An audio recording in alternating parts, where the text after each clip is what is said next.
Coming up this weekend, we have the latest and greatest from City Kickboxing. Now, you might get a little tripped up with the name, so let me help you out a little bit. It could end up as Mike Mathitha. It could end up as Mike Diamond, which sounds like a name that you might find on like a late night movie channel, you know, past midnight, and they get into some of that softcore stuff. Or then it goes hardcore as it gets with Blood Diamond. We have Blood Diamond making his UFC debut, taking on Jeremiah Wells. And if you want to talk about a short notice debut going incredibly well for Jeremiah Wells when he took on former Ultimate Fighter Great Warley Alves, a man who's beaten Colby Covington in the UFC. Finished him too.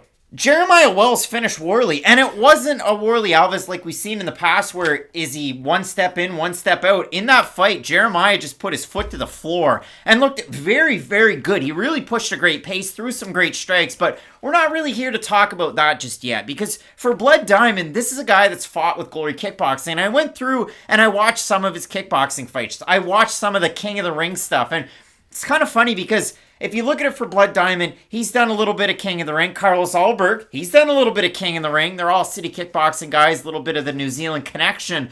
But when I looked at it for Mike Mathitha or Blood Diamond, in the last fight that I watched in kickboxing, 52-14 was his kickboxing record with 17 knockouts, taking on a guy in Copy who was 15-15. So I took everything with a little bit of a grain of salt, but for Blood Diamond, great kickboxing in the back pocket. And when you really do focus on it, this is a guy that came from Zimbabwe over to New Zealand. I mean, he puts on impressive performances when he's inside the cage. And yes, he only does have the 3 fights as a pro in MMA, which is a huge red flag because even last weekend we had a guy who was quote-unquote 4-0, depending on if you count 3-round exhibition fights on The Ultimate Fighter, but I'm talking about Tresean Gore. Now for Gore, I think overconfidence really kind of got the best of him because he was talking about becoming a 2-division champion. Of cardio did. And a lack of output as well. But when it comes to Blood Diamond, this is a guy where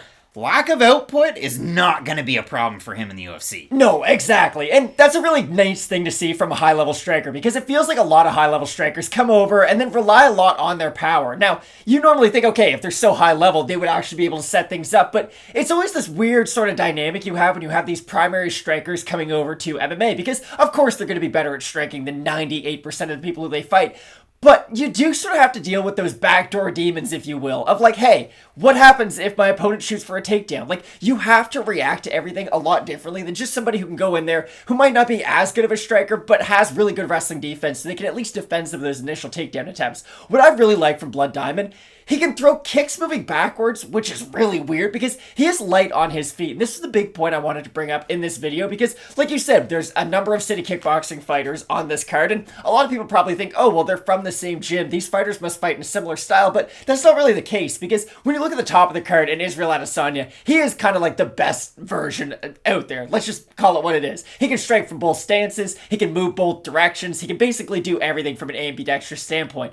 With Blood Diamond, he's more mobile than Israel, and I'd say he moves a little bit better than him, but he is one of these weird strikers, and this is kind of how I'm going to bring it back to you. When you do have somebody who has such little experience in MMA, coming over at 3-0, like, I don't really know what the initial, like, is this a good matchup for Blood Diamond, do you think, coming over? Because it is so hard to tell. Like, do we have, like, an Alex Pereira level striker coming in right now? Well, no, I don't think so. Like, Blood Diamond's definitely good, don't get me wrong, but I don't necessarily look at him as, like, the pinnacle of kickboxing, so I'm just curious to see how those skills are going to translate. Originally, this matchup was supposed to be Blood Diamond against Orion Kosi, which even that's a weird matchup, too, because Kosi didn't finish his fight well, I guess. I mean, he got finished in his last fight, but he had a pretty good first round against Philip Rowe, and Philip Rowe looked great last weekend. So when it comes to Kosi in a fight with Blood Diamond, I would figure, okay, we're going to try and get him up against the cage. We're going to try and take him down, which if you look at it for Blood Diamond, his last fight against Dimps Gillies, that was kind of the MO. And listen, Blood Diamond was able to pull away. He did win that fight 29-28, 29-28, 30-27, and I have a lot to say about that fight because that's the only good sample size we've gotten out of Blood Diamond in MMA. If you look at it for the other fights that he's had, they've been finishes. He gets a TKO win over Joe Van Duyn, who was 1-2 4 years and 8 months ago. He got a win 2 years and 6 months ago over Hyunmin Hwang, where Hyunmin I mean, listen, he was making his pro debut. Blood Diamond gets it down to the mat, and his opponent looked completely lost, rolled into the rear naked choke. I even looked at it like body type wise. I don't bring that into a lot of fights, but at the division they were at of welterweight, like there was a lot of extra pounds. He really did look like a lightweight, but in that one, credit to Blood Diamond for getting the rear naked choke. He was positionally aware enough once he had the back to get the submission. I did like actually what I saw out of him on the mat because he was from a side control. His opponent rolls. He ends up getting it. It was nice. But then when it comes to the striking, and I look at that Dimps Gillies fight, and this is the other weird thing about Blood Diamond coming into the UFC.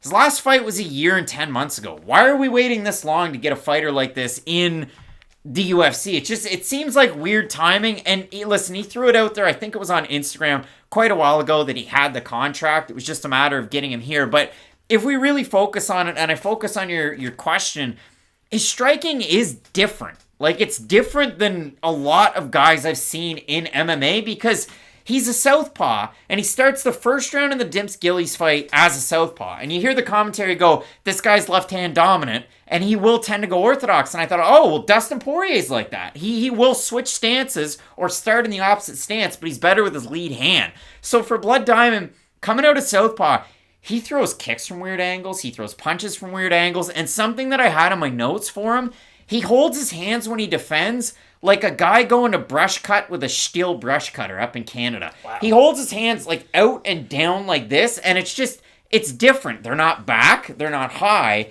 they're just kind of out, and they're a little bit bent. It's just totally different, but I like the combinations that he throws when he throws a combination, but it doesn't happen a lot. It is a lot of single shot, reset, walk forward, reset, back up. I'll throw a kick.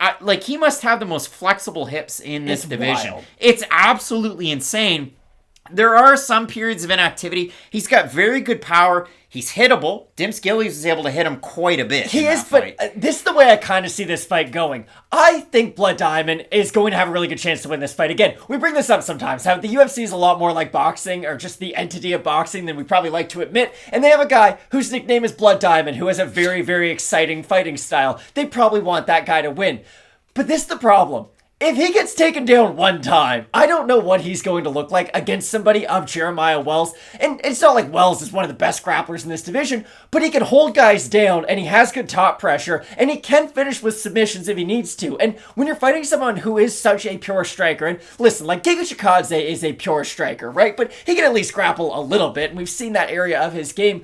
With Blood Diamond, there just are so many question marks to where I feel like I almost have to pick against him in this fight, but this is the one where it's like, okay, depending on what the outcome is in this matchup, that'll sort of set the precedent for how I see him in the future. So if we look at the odds for this fight, Jeremiah Wells opened to minus 200, he's a minus 230, and I haven't talked a lot about Jeremiah Wells yet, and I will, and if you look at it for Blood Diamond, opened to plus 170, he's plus 185, and kind of going back through my notes, watching that Dimps Gillies fight where you get all of that experience, the one thing I really didn't like is when Blood Diamond decided to throw big-time powerful strikes, he missed on them, and it expends a lot of energy. He was throwing spinning wheel kicks. He threw 3 in the first round, 2 in the second round. They didn't hit. And then at one point, he throws like a spinning back kick, and it lands, and it really hurts his opponent. But again, there were periods in that fight where Blood Diamond was rocked quite a bit. Now, where I do think he's going to be able to capitalize, the fact that Jeremiah Wells is a aim big, miss big type of guy. And I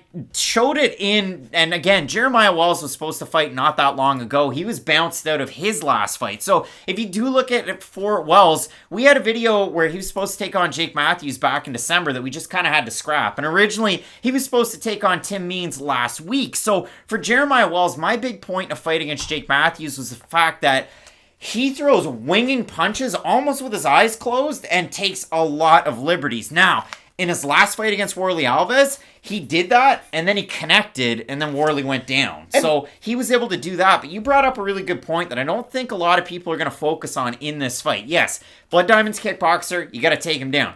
Jeremiah Wells has really powerful grappling. It's a focal point of his game. He comes out of Renzo Gracie, Philly with Sean Brady. Jonathan Pati's out of that gym. There's a lot of great fighters there. But the biggest part of Jeremiah Wells' game when he goes to take you down that Dim Skillies wasn't able to do in Blood Diamond's last fight, when he gets you up against the cage, he goes for body lock takedowns, and he has a giant upper body for a guy that's 5'9" in this division. I think that's really going to help him out in a fight. I couldn't agree more. And the thing about Blood Diamond is that even if you think he has good cardio for his striking on the feet, if he grapples for even 2 minutes, that cardio is going to get worse and worse and worse. And I do worry about his ability to go out there and get knockouts, especially later on in the fight. Like, I think he'd go...